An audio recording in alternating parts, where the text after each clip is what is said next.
Hello mga kaham, good morning. Hello po, good morning po. Welcome back sa aming channel, Half a Day Mabuhay. Kumusta na po kayo? Sana okay po kayo dyan. Dito po sa amin, it's a Saturday morning. So, back to Guam na po kami after ng bakasyon. Medyo mahaba-haba rin. Masaya at nagkaroon po kami ng chance na umuwi sa Pilipinas. At saka sa atin, masaya. Sulit po yung bakasyon namin. Masaya pag pauwi, medyo Pagpabalik na rito, medyo malungkot. alungkot. Oo. Pero at least nagkaroon po tayo ng pagkakataon na makapamasyal, makapag food trip, at syempre po nakapagpa-check up din po kami sa atin. So yun naman po ang isa rin sa purpose ng aming travel sa Pilipinas. So masaya, very relaxing. May mga na-upload po kami mga videos nung nasa Pilipinas po kami. Kaya gusto po naming i-take ang chance na ito na magpasalamat sa mga nanonood po ng aming mga videos at sa mga subscribers. Marami pong salamat at medyo umaangat po yung subscribers natin po. Medyo papunta na po sa 500. Maraming salamat po sa mga nag-subscribe. Sa mga hindi pa po nag-subscribe, pa-subscribe naman po at mula sa aming puso, maraming salamat po. Maraming salamat po at medyo na po tayo, medyo papunta na po tayo sa 500 subscribers. So sana po favor lang sa mga hindi pa po nakapag-subscribe sa aming channel Half a Day Mabuhay. Pa-subscribe naman po. Maraming salamat po. At patuloy po tayo sa pag-create ng mga videos. Sana po panoorin nyo po ang mga videos na i-upload pa rin po namin. Also, thank you po sa mga comments at sa comments ninyo at tinatry po namin na makapag-reply kaagad. So, nagpapasalamat po kami sa mga subscribers. Patuloy po kami nagpapasalamat sa mga subscribers, mga viewers sa aming mga videos na ina-upload. Maraming salamat po sa inyo. So, shout out po sa mga subscribers. Maraming salamat po. Nagpapa-shout out po si Bike Tayo 7055. Shoutout kay Bike Tayo 7055. Pa-shoutout po. Shoutout po sa inyo. Maraming salamat po sa patuloy na panonood. May requests po tayong nababasa sa comment section gaya po ng video patungkol sa auto loan application dito sa Guam. So tama naman po kasi may mga videos din naman po kaming ina-upload, mga videos ng mga sasakyan. So kaya dapat lang po na magbigay po kami ng information kung paano po ba ang auto loan or auto financing dito sa Guam. Thank you po sa inyong mga comments, sa inyong requests at suggestions. So may request din po about H1B visa, cost of rent dito sa Guam at mga iba pa pong topics na gusto po nilang gumawa kami ng video. So isa-isahin po natin ang request ninyo. Please bear with us pag medyo late po tayo ng upload. Thank you for your patience and understanding. Oo. So pero try po nating i-accommodate ang inyong mga request. For today's video po, pag-usapan natin ang isa sa inyong mga requests. Tungkol po ito sa auto loan or auto financing dito sa Guam. So, ang tanong, paano ba mag-apply ng auto loan dito sa Guam? Ano-ano ang requirements? Marami bang requirements? Madali ba ang proseso? Mabilis ba ang release ng sasakyan? Ang una po, paano ba mag-apply for auto loan? Dito po sa Guam, para po sa amin, madali lang ang pag-apply ng auto loan or auto financing. Una po, kailangan mag-secure ng pre-approved loan sa bangko. Dalawang paraan po, pwedeng online. Bisitahin lang po ang website ng bangko na kung saan gusto nyong mag-apply. At saka pwedeng in-branch or in-person. Pag through online po, punta lang po kayo sa website ng kung saang bangko nyo po gustong mag-apply.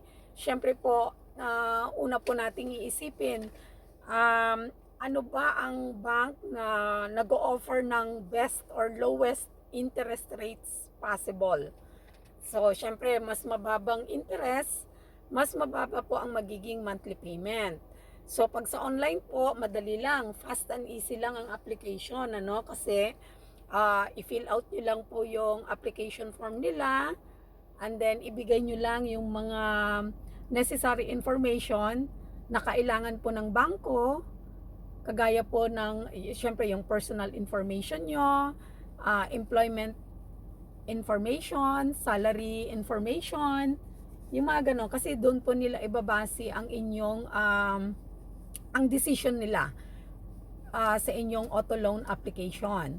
So, madali lang po yon pag na-provide nyo po lahat, ang mga hiningi nilang impormasyon, right there and then, di ba? Makikita niyo na po doon sa Magre-reply online, ka agad. reply agad at kung approve kayo.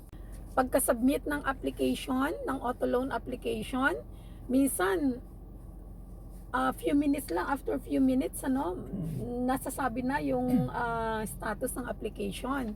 So, napakadali po pag online. And then, pag in-branch naman or in-person sa bangko, syempre po, pipila. Pipila kayo niyan, and then, magsa-sign up, magsa-sign up muna, and then, tatawagin po kayo sa bangko, i-assist po kayo ng loan officer, no?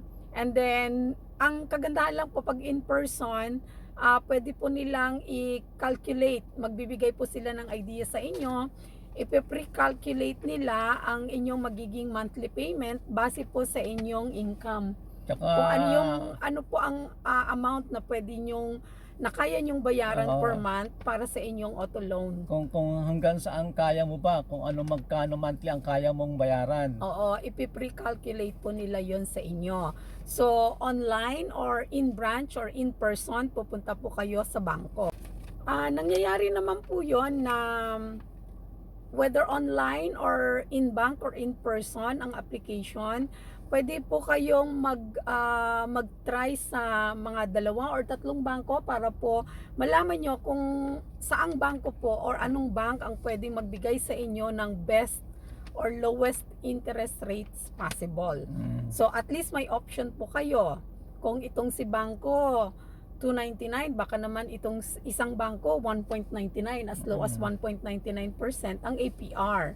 So ang auto loan po is pwede rin sa new or used vehicle, no? Pagdating naman po sa bank financing, up to 100%, no? Ang bank financing nila. Minsan po, optional naman kung gusto nyo pong magbigay ng down payment, depende po kung ano po ang kaya nyong ibigay para po mas mapababa ang inyong monthly payment. Pagdating naman po sa terms, minsan up to 7 years. Up to 7 years. Pag bagong sasakyan, 7 years or 84 months para sa bagong sasakyan. At kung hindi nyo kaya sa 5 years ay monthly, medyo bababa po yun kung 6 years. Ang monthly nyo bababa yon. Kung gusto nyo naman mas bababa pa roon na hindi nyo kaya talaga sa 6 years, meron naman pong 7 years. Up to 7 years. Oo. So, nasa sa inyo po yon sa base sa kakayahan yung magbayad. Pagkadating naman po sa rates, syempre mas mababa po ang APR, ang interest rate, pag bagong sasakyan. Mas mababa ng konti pag bagong sasakyan ang kukunin nyo. May mga special offer po sila as low as 1.99. Sa ngayon po nakikita natin sa Nissan, 2.90 as low as 2.99 APR, o kaya may option ka. Option. O kaya isa-shoulder ng car dealer yung payment mo for 6 months. For 6 months. So marami po silang from time to time may mga special offers ang mga car dealers. May offer po sila na 6 months. Nasa car dealer po ang magbabayad for 6 months yung sasakyan nyo. Monthly payment. Monthly payment. So, after 6 months, kayo na po ang provide. I-take over nyo na ang pagbabayad. So, at least, nakasave kayo. May mga offer po silang ganon. Oo. So, nasa sa inyo po kung saang bangko nyo gustong mag-apply ng auto loan. at kung saang car dealer nyo gustong pumunta para kumuha ng sasakyan. Bago man or new or used vehicle. Kung sakali naman po, na feel nyo lang na gusto nyo magtingin ng sasakyan, dumiretso po kayo sa car dealer. Wala naman sa intention nyo, kunwari na kumuha ng sasakyan, pero napasyal lang po kayo, napadaan kayo sa car dealer. Bigla may nagustuhan kayong sasakyan. So, i-approach po kayo ng sales rep nila doon. At pwede nyo pong doon na po ayusin ang inyong auto loan application. May mga computers po sila on site or may mga loan officer sila, no, or finance managers ang car dealer. Sila na po ang mag-a-assist sa inyo para po ayusin ang inyong auto loan application. So, hindi nyo na kailangang pumunta pa ng bangko. Online lang. Malalaman nyo na kaagad kung ma-approve po kayo. Oo, at saka kung magkano na yung finance manager ng car dealer, sila na po ang magpe-pre-calculate kung magkano po ang ang magiging monthly payment nyo. Siyempre, depende po sa inyong income, sa inyong kakayahan na magbayad. So, napakadali po. Oo. And then, within that day, saka basta kinabukasan, kumuha po kayo ng auto insurance, kinabukasan po, kuha nyo na po yung sasakyan. Pwede nga same day. Same day. Saglit lang po. Oo. Ano ba ang mga requirements pagdating sa auto loan or auto financing? Una po, primary requirement po, yung social security number. Dito po sa Guam, sa US, importante po kahit na anong klaseng loan ang gusto nating i-apply, kailangan po ng social security number. Napaka-importante po ng social security number dito sa Guam, sa US. Kasi yun po ang nagsisilbing to determine yung identity ng individual, no? Base sa kanilang record. At syempre, ang mga government agencies at saka businesses, doon po nila i-obtain ang financial information ng isang individual sa social security. Kaya napaka-importante po niyan. Isa po yan sa requirement at saka syempre ang mga bangko nangingi rin po ng nagre-require sila ng 2 check stubs. Kasi dito po karamihan bi-weekly po ang sahod. So yung 2 check stubs mo, yun po ang kailangan at saka verification of employment. So, pag nabigay nyo na po yung requirements nila, primarily yung social security number, check stubs, at saka verification of employment, napakadali na po ng proseso ng pag-process ng inyong auto loan application. Tatlo lang po yan. Tatlong ang hinihingi nila. Oo. So, SSS number, 2 check stub, tsaka verification of employment. Oo. So, yun lang po. Napakadali po. Wala nang iba pang requirements na kung ano-ano pa. So, ang tanong po, madali ba ang proseso? In most cases po, at saka if everything is complete sa inyong application, na-provide nyo na lahat ng documents, ng requirements, lahat ng information, sometimes few minutes lang, malalaman mo na kaagad ang status ng iyong application. At dala mo na ang sasakyan. Oo. So yan ang susunod na tanong, mabilis ba ang release ng sasakyan? Sabi nga namin, as long as na-provide mo sa bangko lahat ng kailangan nila, approve ka sa auto loan, pwede nang i-release ng dealer ang sasakyan sa iyo agad-agad. Pero syempre, bago nyo po pwedeng i-drive ang sasakyan, kailangan nyo po ng auto insurance coverage.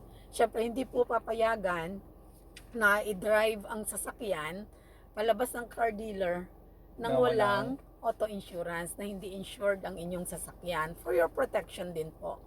For your safety and Una-una po, kailangan po, meron po kayong driver's license. Oo, syempre. Oo.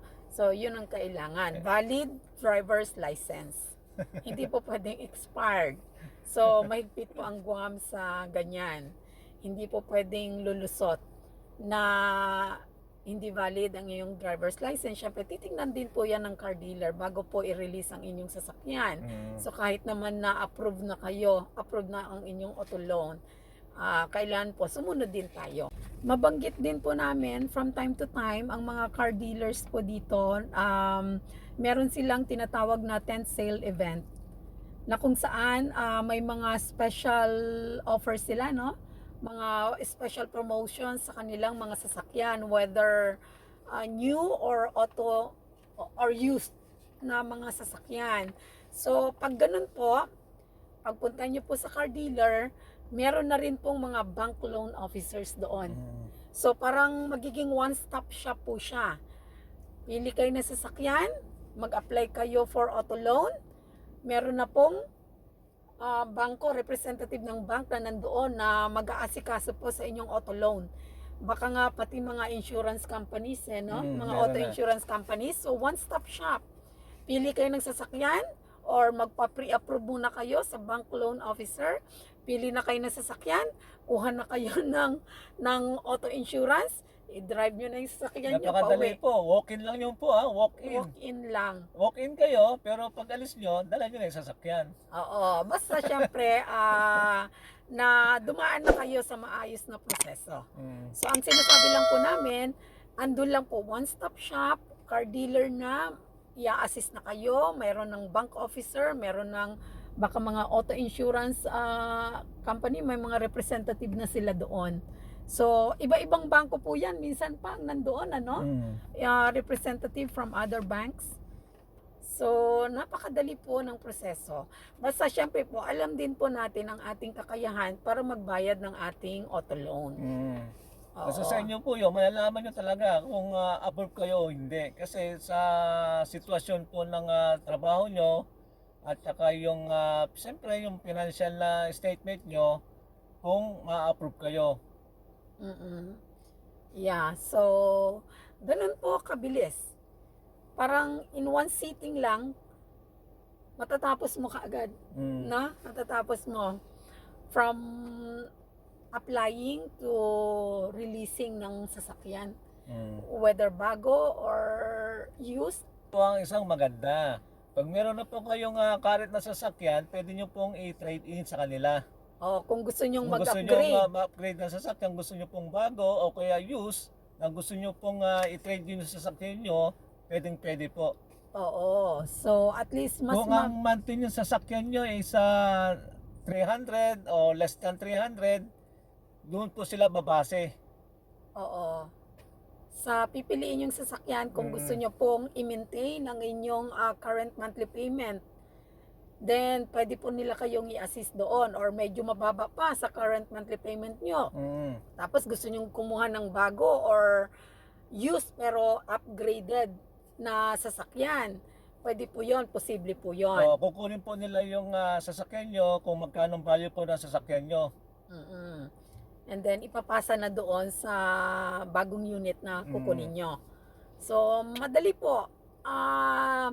Kahit na trade-in or bago or used, totally used na sasakyan, totally new na sasakyan, napakadali po ng proseso. Mabanggit din po namin, kalimitan din po ang mga bangko nagpapadala po ng pre-approved letters, no? For auto loan. So, pag nangyari po ng ganon, may na-receive po na pre-approved letter for auto loan, yun po ay kasi pre-selected na po yung applicant, yung customer nila. Ibig sabihin, na-check na po nila ang credit standing, credit history ng individual. Kaya nagpadala po sila ng pre-approved letter. Pag ganun po, tawagan nyo lang po ang bangko, mag-set lang kayo ng appointment, and then schedule na po ang loan closing, no? And then pag nagkasundo na po, okay na ang inyong close na ang inyong loan, na-approve na po kayo, na-confirm na kasi meron na po kayong pre-approved letter. Pili na po kayo ng sasakyan. Napakadaling gumawa ng sasakyan din eh. Pwede na kayong tumawag or magpunta, mag-walk-in sa car dealer kasi hawak-hawak nyo na yung pre-approved auto loan letter nyo. No? So, yun po ang isa sa madaling proseso. Pagka may pre-approve, letter po kayo sa bank, ibig sabihin pre-selected na kayo para sa auto loan. Napakadali na po nun. Kung minsan po may tumatawag po sa ano nyo, tatawagan kayo kung i-trade in nyo yung sasakyan nyo o kukuha kayo ng bago. Kukulitin pa kayo. Tatawagan po kayo ng mga car dealer at mga bangko. Oo, kung gusto nyong i-trade in ang sasakyan. Kumbaga sila na ang lalapit sa'yo. Oo, so nasa sa inyo na lang yan kung iti-take nyo yung offer nila. Ang sinasabi lang po namin is madali lang po ang pag-a-apply dito ng ang pagkuha ng sasakyan dito. Actually po, pagka may pre-approved letter na kayo, pwede na kayong mag-start ng mag-search ng inyong sasakyan na gusto nyong kunin or na-type nyong kunin. Ang sarap pa naman magdala ng bagong sasakyan. Oo. Basta ready lang magbayad ng auto loan. Or unless meron po talaga kayong ready na cash on hand para po one-time payment ang bago or used na sasakyan, then mas maigi po. Pero yun po, maraming bangko ang nag-o-offer po dito ng mga may mga special offers sila pagdating sa auto loan, ano. So banggitin lang po namin, maraming bangko dito. Ang mga bangko po dito, Bank of Guam, Coast 360 Federal Credit Union, First Hawaiian Bank, Bank of Hawaii, Community First Federal Credit Union, of course ang Navy Federal Credit Union, Bank Pacific. Meron pa bang nakalimutan? So, yun po yung mga bangko na pwede nyo pong pag-applyan ng auto loan. Dito po sa Guam, specifically po dito sa Guam ang atin pong binabanggit. So, sana po may nakuha po kayong helpful information sa video na ito. So, ang sa amin lang po is, it's our joy of sharing. Ano? Kung ano yung... Kung meron pa po kayong mga katanungan, comment down below na lang po. At sasagutin din po namin. Kung meron man po kaming na-miss or may question po kayo na hindi po namin na-tackle dito sa video, comment down below at itatry po namin na makapag-reply po sa inyo kaagad. So, at saka kung ano pa po ang inyong suggestion, yung iba pong mga request, itatry po natin yan kasi minsan po, kailangan din po namin mag-research para po mabigyan kayo ng tamang informasyon. So, maraming salamat po. Sana po, patuloy nyo po kaming suportahan sa aming channel, Half a Day Mabuhay. Natutuwa po kami. Shoutout muli pa kay Bike Tayo 7055.